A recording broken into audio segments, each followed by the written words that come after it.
Whenever a man speaks out against abortion, pro-choice feminists are the first to tell him to shut up and sit down.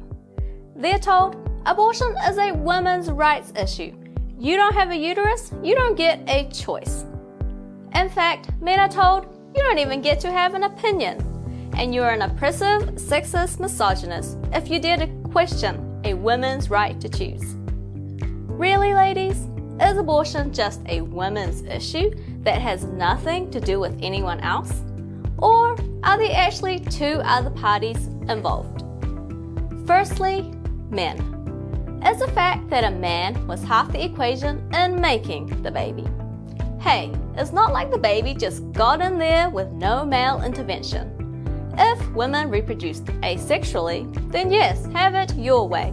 It would be just a women's issue. But they don't. It took both sexes for conception to happen.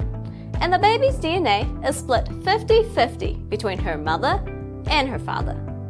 So it could be argued that abortion is just as much a man's issue as it is a woman's issue.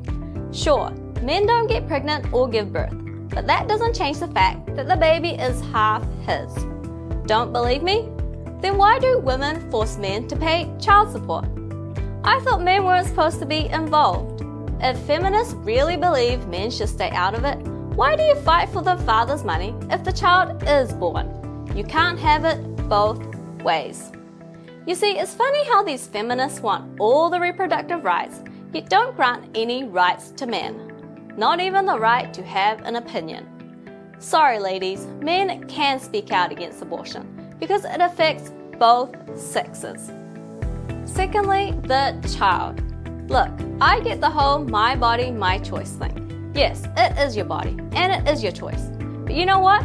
Your choice with your body came before conception, not after.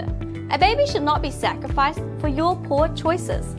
And it's no longer just a women's body issue when another body comes into the picture. Because last time I checked, women don't abort themselves. They're aborting another body, a living human being, a baby. So sorry, ladies, it's not just a women's rights issue. No, it's also a men's rights issue, and ultimately, it's a human rights issue. Babies in the womb deserve the most fundamental right of all, the right to life. Abortion is a direct attack on their rights, and therefore is a direct attack on our collective rights. And as Martin Luther King Jr. said, injustice anywhere is a threat to justice everywhere. Pro-life men have every right to speak out against the injustice of abortion, and it makes no difference whether they have a uterus or not.